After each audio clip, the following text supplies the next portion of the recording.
이번 말씀 대축제 본문이 미가서부터 말라기까지 7권의 소선지서인데요. 잘 읽지 않는 책이다 보니까 우리에게 많이 생소합니다. 그런 의미에서 이번 말씀 대축제는 의미가 있는 것 같습니다. 말씀의 편식을 깨고 골고루 먹으라는 하나님의 뜻이라고 생각하고 여러분들 열심히 읽고 많이 묵상하셔서 함께 나오실 수 있기를 바랍니다. 오늘 저는 미가서 중에서 3장의 말씀을 함께 나누려고 합니다. 미가서는 북이스라엘과 남유다 그 모두에게 전하시는 하나님의 엄중한 심판의 메시지이죠. 오늘 본문은 특별히 두 종류의 지도자들을 책망하는 말씀을 그리고 있습니다. 1절부터 4절까지가 정치 지도자들을 책망하고 5절부터 8절까지가 종교 지도자들을 책망하는 말입니다. 이들 모두는 이 백성을 이끌 책무를 지녔다라는 측면에서 공통점이 있죠. 그러하기에 그 책무에 걸맞는 권한도 하나님께서 그들에게 주셨습니다. 권한만 빼먹고 책무를 버린다면 그건 직무유기의 죄로서 그 역할을 맡기신 하나님께 심판을 받을 수밖에 없습니다. 저는 오늘 한국 정치를 보면서 국민들에게 저렇게 욕먹고도 자신의 인격의 바닥을 보여주게 되는 저 일을 하고 싶을까라는 생각을 그냥 그저 하게 됩니다. 뭘 먹을 게 있으니까, 얻을 게 있으니까 그거 하려고 그렇게 열심히겠죠. 권력과 명예와 물질을 얻을 수 있기 때문에 자기 인생에 빛을 내보겠다고 아마 그렇게 덤비면서 그 일을 하려고 하는 거 아닐까라는 생각이 듭니다. 아주 추하게 정치하는 자들 때문에 순수하게 정치하고자 하는 이들도 있을 터인데 그들이 가려져서 보이지 않는 것 같아서 답답하고 어려운 마음을 갖습니다. 그러한 면들이 심각하게 부각이 되다 보니까 우리에게는 정치 혐오증이라는 증상들이 우리 국민들에게 많이 일어나죠. 저도 정치라고 하면 머리가 아프고 거들떠 보기도 싫다는 생각부터 듭니다. 버릴 수는 없는데 그렇다고 반길 수도 없는 이 계륵 같은 존재, 이거 어떻게 해야 될지라는 고민이 늘 항상 있습니다. 그러나 오늘 이 말씀을 통해서 정치 지도자들과 뿐만 아니라 종교 지도자들에게까지 하나님이 책망하시는 말씀이 무언가를 돌아보면서 우리 자신도 한번 돌아보는 시간이 되었으면 좋겠습니다. 먼저 1절에서 4절에 보면 백성의 우두머리와 통치자들에게 하나님이 말씀하십니다. 하나님께서 이 백성들 위에 그들을 세워 군림하게 하신 것은 그들을 돌보고 바르게 이끌라는 지도권을 주신 것이죠. 이게 국가 지도자의 책무입니다. 그러하기에 그런 자들에게 마땅히 요구되어지는 바가 뭐냐 하면 바로 정의로 무장되는 것입니다. 그러나 사마리아와 예루살렘의 지도자들은 정의를 잊어버렸습니다. 1절에 보시면 정의를 아는 것이 그들의 본분임에도 불구하고 그들은 정의가 아닌 이익을 따라서 그 모든 일들을 행했다라고 하나님이 책망하고 있습니다. 선을 미워하고 악을 따랐습니다. 백성의 가죽을 벗기고 뼈를 발라 살을 뜯는 자들이 되었습니다. 보통 이런 표현들은 가장 악질적인 탐관오리를 가리킬 때 쓰는 표현이죠. 사람을 대함에 있어서 인간다움이 없는, 그래서 짐승같이 인간을 취급하는 그런 존재를 가리킬 때 쓰는 표현이 오늘 2절에서 말하고 있는 이 표현인데, 유다와 이스라엘의 지도자들은 바로 그 책망을 받기에 딱 합당한 존재들이었다는 거죠. 정의를 알고 정의를 쫓아야 할 자들임에도 불구하고 그들은 오히려 선을 미워하고 악을 쫓으며 백성의 가죽을 벗기고 그 뼈에서 살을 뜯는 아주 사악한 짓을 저지르는 자들이 그들이라고 하나님이 지금 고발하고 있는 겁니다. 그러니 사마리아와 예루살렘의 지도자들이 얼마나 백성을 생각하지 않고 자신의 배를 위하는 그런 자들인지, 그래서 백성들을 얼마나 들들 볶는 자들인지 바로 성경이 고발하고 있습니다. 자신들의 곡식 창고에는 곡식이 넘쳐나는데 썩어 나가는데 백성들은 그 풀죽도 먹지 못해서 굶어 죽어가도록 내버려 두는 자들. 여러분, 바로 이것을 하나님께서 절대로 흘려보지 않겠다라고 눈을 부릅뜨고 말씀하고 계신 것이 오늘 이 미가서의 말씀입니다. 하나님이 그들의 이런 행태를 눈여겨보고 계시고 결코 잊지 않으신다는 사실을 오늘 이 말씀을 통해 경고하고 계신다는 거죠. 이 선지자의 말이 백성의 지도자들의 간담을 얼마나 서늘하게 만들었을까요?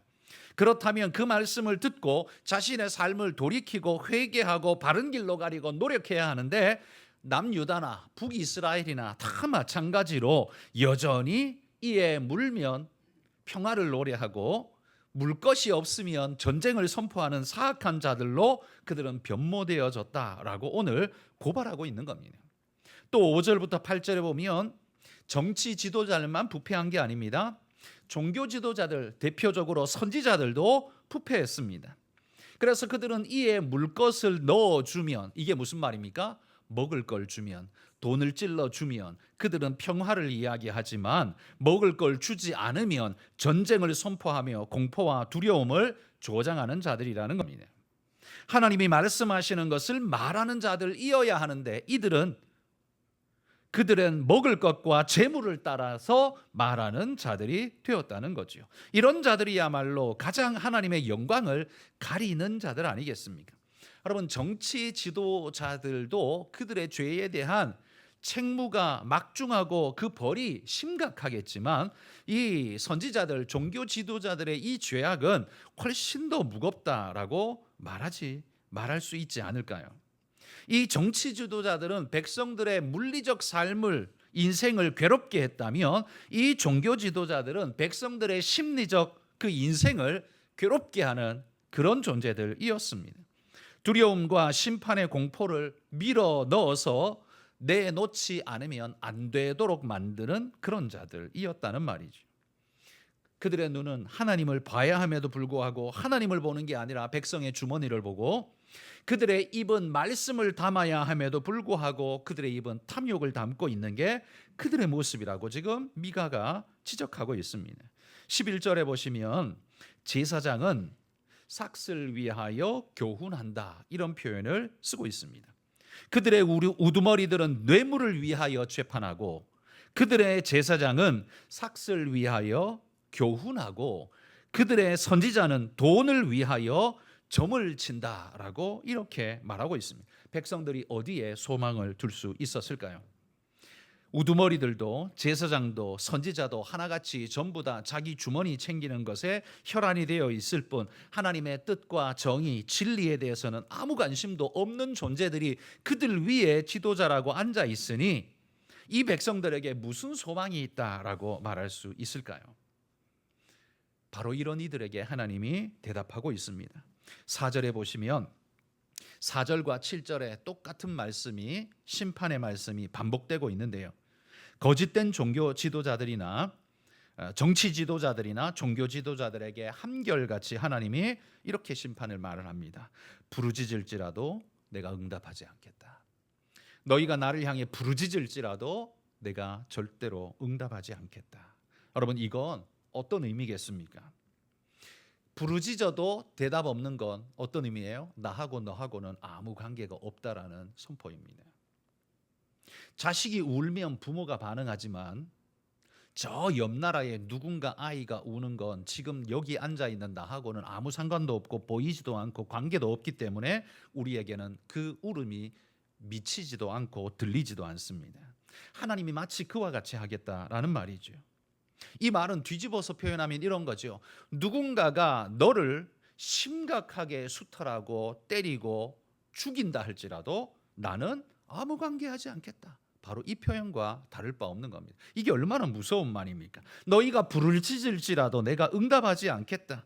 누가 너희를 어떻게 한다 할지라도, 정말 잔혹하게 너희를 죽인다 할지라도 나는 아무 관계하지 않겠다. 이거야말로 심판의 이야기 아닙니까? 가장 무서운 심판의 이야기입니다. 여러분, 이 세상에서 인간이 들을 수 있는 최고의 무서운 경고와 징계의 말씀은 이겁니다. 나는 너하고 아무 관계가 없고 나는 너에게 아무런 대응도 하지 않겠다. 이게 자유롭고 좋아 보일지 모르지만 그 어떤 보호도, 어떤 사랑도, 어떤 혜택도 너에게 끼치지 않겠다는 이야기죠. 로마서 1장에 보면 하나님이 이 죄인된 백성들에게 이렇게 말씀하십니다.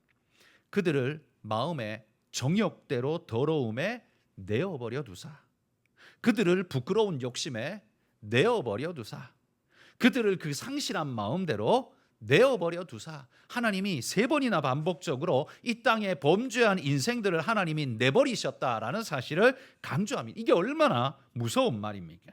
그러니 누가 마귀가 너희를 어떻게 집어삼키고 뜯어먹는다 할지라도 나 상관하지 않겠다라는 말이니 이거야말로 인생에게는 저주 중에 저주이고 심판 중에 심판의 말 아니겠습니까?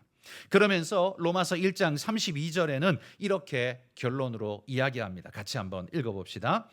그들이 이 같은 일을 행하는 자는 사형에 해당한다고 하나님께서 정하심을 알고도 자기들만 행할 뿐 아니라 또한 그런 일을 행하는 자들을 옳다 하느니라. 다시 말해서 이건 하나님 앞에서 사형에 해당한다는 말이에요. 하나님이 그들 하고 싶은 대로 내버려 두고 뭐라고 해도 나는 신경 쓰지 않고 관계하지 않겠다는 말은 한마디로 말해 사형 언도와 같은 이야기란 말입니다. 그러나 그들은 그런 줄 알면서도 계속 그렇게 하고 있다고 말하죠. 이게 죄인의 전형적인 특징 아닙니까? 몰라서 그렇게 하는 게 아닙니다. 하나님 나는 몰랐습니다. 아니요. 알면서도 그렇게 했습니다. 세상의 법정에서는 모른다고 발뺌할 수 있겠지만 하나님의 법정에서는 절대로 모른다고 발뺌할 수가 없습니다. 왜냐하면 하나님은 우리의 마음속 소리까지도 다 들으시는 분이기 때문에 우리가 마음속으로 그리는 그림까지도 이미 다 보고 계신 분이기 때문에 마지막 때에 하나님의 재판정에서는 내 마음속으로 품은 것까지 하나님은 다 낱낱이 내어놓으실 것이기 때문에 그 누가 하나님 앞에서 변명할 수 있겠습니까? 그러나 이런 일들이 반복되어지면 이 백성이 뻔뻔스럽게도 이런 일을 반복하면 하나님이 어떻게 하십니까? 그들 앞에서 하나님의 얼굴을 가리겠다라고 지금 말씀하고 있는 겁니다. 여러분, 하나님이 얼굴을 가린다는 말이 어떤 의미일까요? 하나님이 얼굴을 가린다는 말은 안 보겠다는 소리이고 관계를 끊겠다는 소리이죠.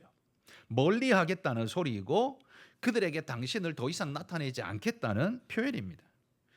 죄 때문에 벌어진 그래서 나타나게 된 형벌인 것 같지만 결과적으로 그들은 점점 하나님에게서 멀어지는 결과를 스스로 낳았습니다. 하나님이 멀리 하신 게 아니라 그들 스스로가 죄를 붙잡고 하나님에게서부터 더 멀리 떠나가는 그런 일을 했다는 거죠. 지금 이스라엘에 그리고 남유다에 정치 지도자든 종교 지도자든 상관없이 지금 그런 짓을 하고 있다라는 거죠. 여러분, 우리도 하나님 앞에 범죄할 때 한번 돌아보십시오. 우리는 거대한 범죄를 저지르지는 않으시겠지만 소소한 범죄라도 우리는 언제 짓나 한번 돌아보십시오. 하나님 앞에 범죄할 땐 양심이 찔리기 때문에요. 하나님을 생각하면서는 범죄를 못합니다. 그래서 우리가 범죄를 하고자 한다면 어떻게 해야 되냐면 일단 하나님의 눈을 가려놓고 난 다음에 범죄를 해야 됩니다. 하나님의 눈을 어떻게 가립니까? 그러니까 하나님의 눈을 못 가리니까 내가 하나님에게서 돌아서야 됩니다. 그래서 우리가 범죄할 때는 이러면 안 되는데 알면서도 우리의 욕심과 인간적 무력과 다른 인간적 욕구에 떠밀려서 우리 스스로 눈을 가리고 하나님을 보지 않도록 돌아서서 그 범죄의 길로 조용히 은근히 달려가는 것 아니겠습니까? 그때 하나님은 우리에게 양심의 찔림을 주십니다. 그게 뭡니까? 하나님 우리를 부르시는 소리입니다.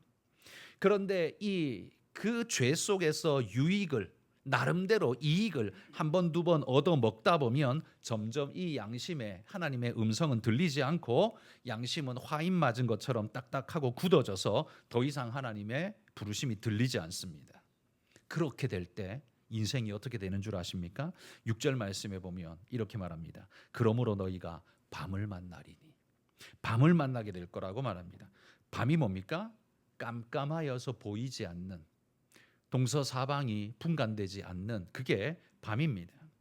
그러니까 이 말은 하나님께서 그들에게 빛을 비춰주시거나 길을 제시하시거나 자신을 보이시거나 하지 않는다는 소리입니다. 그래서 깜깜해서 하나님이 보이지도 않고 정의와 진리의 길도 분간하지 못하는 겁니다.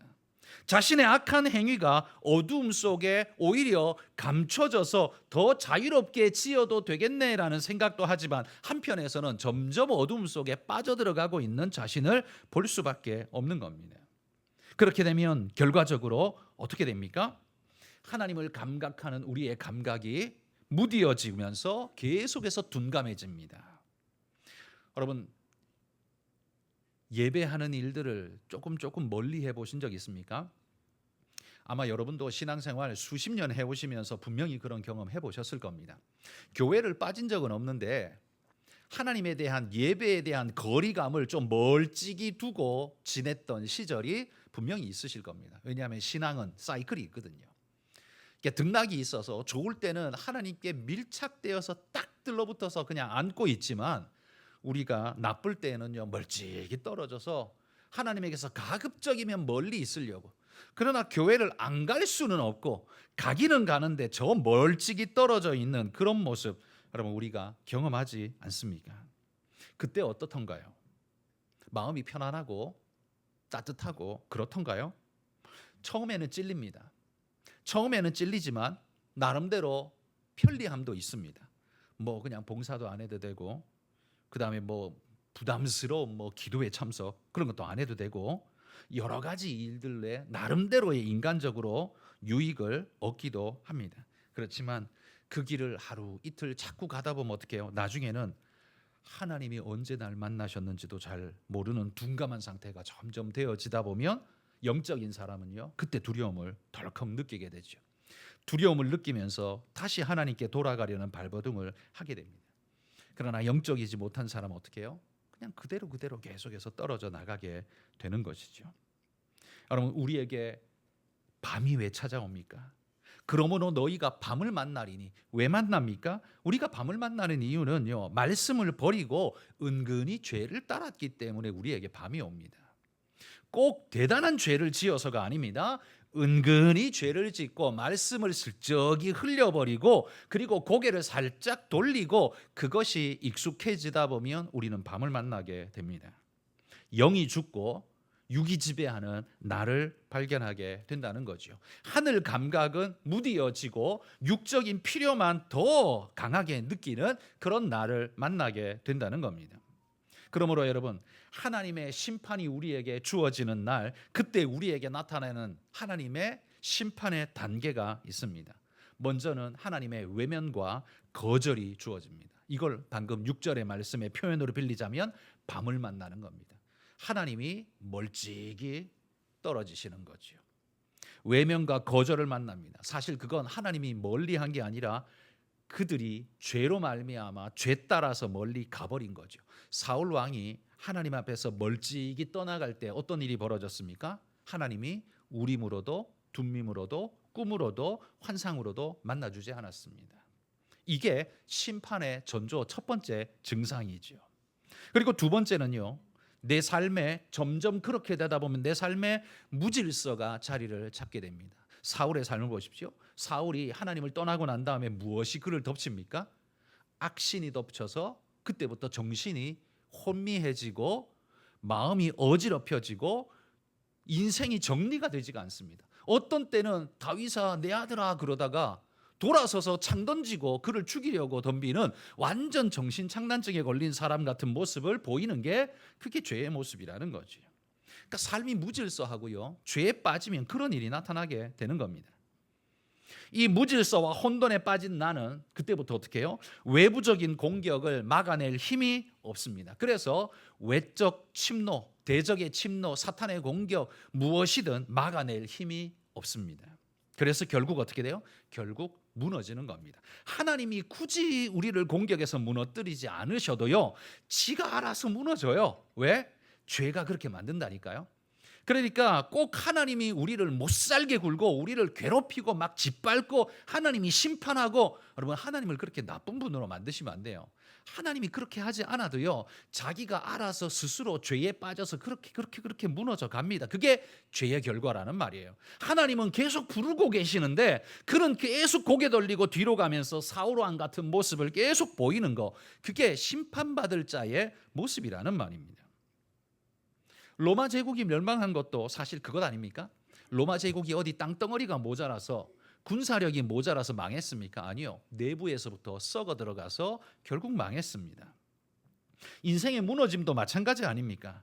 하나님을 떠나는 것, 신앙을 좀 멀리하는 것 별것 아닌 것 같지만 별거 아닌 게 아닙니다. 여러분 삶이 혼돈 속에 빠지게 될 것이고 앞도 뒤도 분간하지 못하게 될 것이고 그때부터는 사탄이 밀어넣는 혼돈 속에서 내 삶의 질서가 깨지고 파산하게 될 겁니다. 무엇이 옳고 그른지도 구분하지 못하게 되는 상황에 처하게 될 겁니다. 그러면 그 카오스의 인생은요, 가만히 내버려둬도 심판입니다. 그건 하나님이 굳이 심판하지 않아도요, 그냥 가만히 내버려둬도 심판받게 돼 있습니다. 그게 하나님을 떠난 죄인의 결론인 거지요.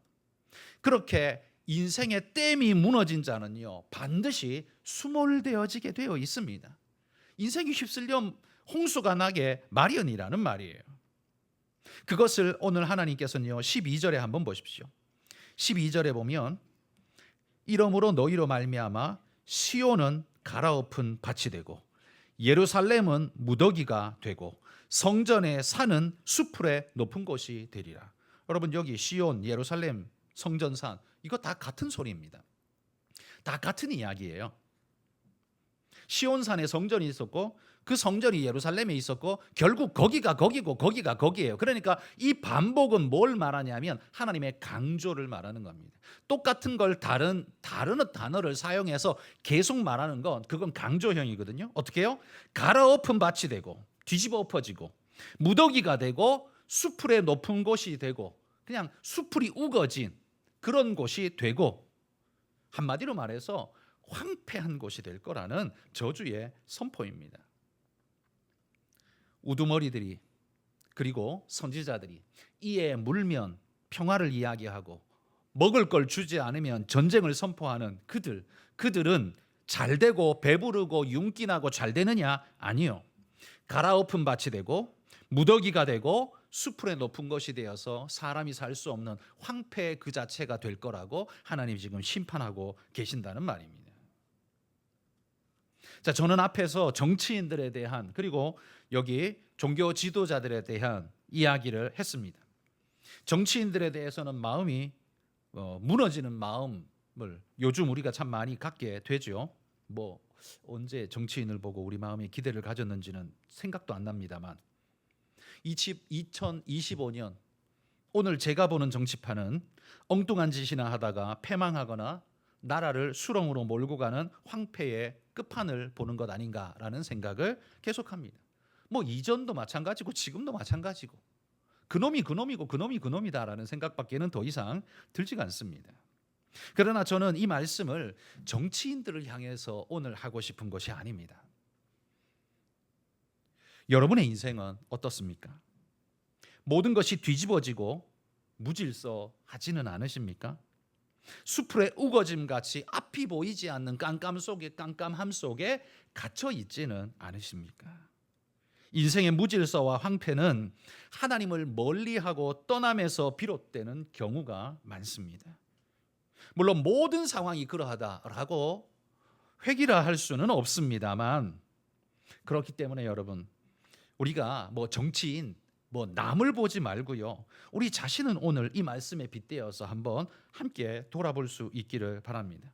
내 심령이 하나님에게서 멀어졌다고 느끼지는 않으십니까? 혹시 이런 건 내가 왜 지금 여기에 와 있지라고 생각되는 그런 두려움이 혹시 여러분 마음에는 없으십니까? 여러분 우리와 하나님 사이가 멀찍이 떨어지는 이유를 성경은 우리에게 분명히 알려줍니다. 이사야 59장 2절 말씀입니다. 읽어보겠습니다.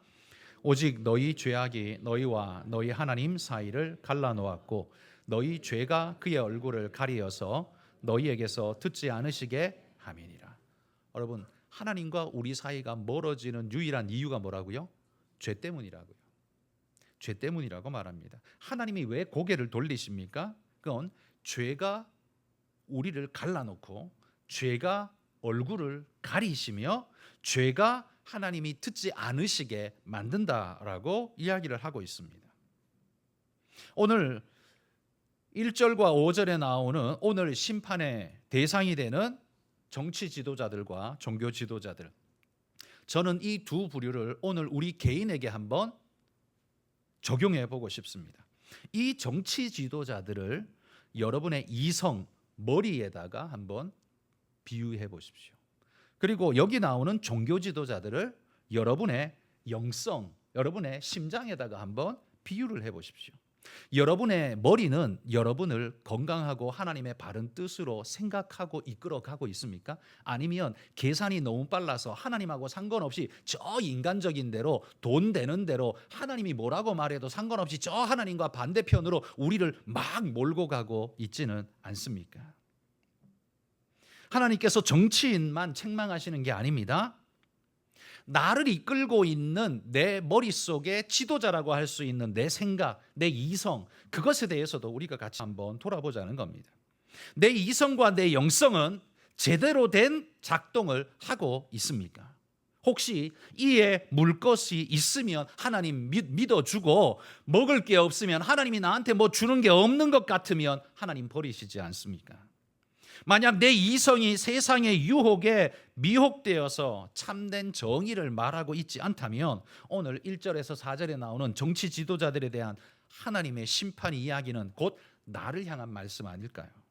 내 영성이 하나님의 뜻을 분별하지 못하고 내가 내 소욕을 따라, 육의 소욕을 따라 내 영성이 끌려다니고 있다면 5절에서 8절에 나오는 이 말씀은 딴 사람 이야기가 아니라 그건 바로 내 이야기 아닐까요? 그렇다면 하나님은 내게 뭐라고 말씀하실까요? 12절 말씀을 여러분에게 한번 적용해 보십시오. 내 인생을 하나님이 갈아엎으시지 않을까요? 내 인생을 똥무더기 같이 만드시지 않을까요? 내 인생이 우거진 숲을같이 길도 보이지 않는 미로 같은 깜깜한 상태로 만들어 버리시지는 않으실까요? 여러분, 우리는 미가서 3장 1절이나 이 8절에 나오는 말씀을 읽을 때마다 이 분노 섞인 마음을, 지도자들을 바라보게 됩니다. 이 썩을 놈들, 이런 생각이 먼저 들죠. 이에 물 것이 있으면 평강을 외치나 먹을 게 없으면, 그 입을 채워주지 않으면 전쟁을 준비하는 이 종교 지도자들, 선지자와 제사장들, 이 나쁜 놈들, 우린 이렇게 이를 갑니다. 그런데 그들만 보지 마시고요, 내 안에 나를 보시자라는 말입니다. 나를 이끌고 있는, 이성으로 이끌고 있는 내 머리는 건강하십니까? 내 영성은 건강하십니까? 혹시 먹을 게 없으면, 유익이 안 되면, 돈이 안 되면 아무것도 안 하는, 오늘 본문이 이야기하고 있는 결국 이 지적이 나를 향한 지적 혹시 아닙니까? 내가 너의 머리에 넣어준 이성과 생각, 이것이 너를 이끌어 정의를 찾아가게 하고 또한 너의 영성이 바른 진리를 추구하도록 내가 너에게 넣어주었건만 너는 여전히 돈에 팔리고 욕구에 팔리고 체면에 팔려서 하나님을 몰라하고 고개 돌리고 하나님에게서부터 멀리 떠나 있느냐라고 오늘 하나님이 물으시지는 않습니까? 여러분, 정치 지도자나 종교 지도자를 향해 우리가 눈을 부라리기 전에 나라는 존재를 통치하고 있는 내 머리와 내 심장은 건강한가를 돌아봅시다. 결국 이 말씀이 누구가 아니라 내가 들어야 하고 내가 회개해야 하고 내가 엎드려야 할 그 말씀 아니겠습니까? 여러분, 이 말씀은요, 북이스라엘이 멸망하기 직전에 하나님이 미가를 통해서 선포한 말씀입니다. 얼마 지나지 않아서 북이스라엘은 아수르에 의해서 멸망했습니다. 남유다는 그나마라도 근근히 유지가 되었습니다. 그러나 그 또한 얼마 가지 않아서 바벨론에 의해서 멸망당했습니다. 결국 미가가 선포한 그 선포의 말씀을 듣고 회개하고 돌이켜 바른 길로 가는 게 아니라 계속 갈아엎어진 밭이 되고 똥무더기가 되고 수풀의 높은 곳이 되어서 인생 전체를 망친 존재들이 되었습니다. 하나님이 그렇게 했다고 생각하십니까? 아니요. 하나님이 그렇게 하신 게 아닙니다. 자기가 그렇게 했 겁니다. 자기들이 그렇게 한 겁니다. 죄가 그들을 집어삼키고 죄가 그들을 파탄낸 겁니다. 하나님은 뭐 하셨습니까? 안타까움으로 가심을 치시는 겁니다. 계속해서 선지자를 보내고 계속해서 말씀하시지만 결코 돌이키지 않는 그들 때문에 가슴을 치고 계신다는 거죠. 여러분, 오늘 하나님은 선지자를 보내는 게 아니라 우리 심령에 성령을 보내셨습니다. 그럼에도 불구하고 우리는 오늘 뭘 하고 있습니까? 뭘 쫓고 있습니까? 어떻게 하고 계십니까? 하나님이 가슴을 또 한 번 쳐야 하는 상황으로 우리가 살아가고 있는 건 아닌지 한번 우리 스스로를 돌아보며 하나님 앞에 설 수 있기를 소망합니다. 목사가 설교할 때요, 제가 제일 난감한 게 언제냐면 이런 때입니다. 우리 금요기도회 또 수요예배 나오시는 분들은 거의 FM들이세요. 우리 교회에서 신앙생활 제일 잘하는 분들이 수요일 금요일 나오세요. 근데 항상 심판의 메시지는 수요일 금요일 나와요. 여러분들은 참 피곤하게 이걸 듣고 계십니다만, 그래서 참 마음에 죄송합니다. 이거 안 들어도 될 사람들이 듣고 앉아 있고 정작 들어야 될 사람은 안 나오거든요. 아예 들어야 될 사람은 아예 안 나오거든요. 그래서 목사 입장에서는 굉장히 난감합니다. 이걸 해야 돼, 말아야 돼. 그렇다고 안 할 수도 없고, 그렇다고 그걸 강조하여 하기에도 어렵고 난감함이 있습니다.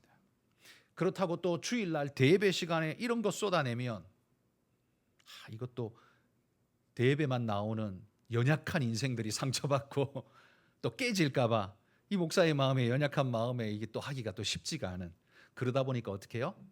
이게 신앙이 빈익빈 부익부가 되는 거예요. 그러니까 신앙이 있는 사람은 더 신앙이 깊어지고요, 신앙이 없는 자는 계속 신앙이 떨어지는 겁니다. 그래서 있는 자는 더 받아 누리게 되고 없는 자는 그 있는 것마저도 빼앗기리라는 예수님의 말씀이 그래서 나오는 것 아닙니까? 여러분, 수요일 날 이런 말씀, 난 그래도 열심 내고 수요일까지 나왔는데 이런 말 들어야 돼? 라고 싶으실지 모르겠지만, 여러분, 오히려 하나님이 여러분에게 은혜를 더 얹어주시는 말씀이라고 믿고 우리 자신을 돌아보고 깨끗게 하는 믿음의 일꾼들이 되시기를 소망합니다. 오늘 이 미가서 말씀은 저 여의도를 향해서 한 말이 아니라 여기를 향해서 한 말이고, 여기 이에 물면이라고 말하는 선지자는 강단을 향해서 한 말이 아니라 내 심장을 향해서 한 말이라고 믿으시고, 하나님 앞에서 내가 어떤가를 돌아보며 우리 모두가 스스로를 하나님 앞에 새롭게 하는, 그렇게 하나님 앞에 나아가는 그런 믿음의 일꾼들이 다 되시길 주의 이름으로 축복합니다. 기도하겠습니다.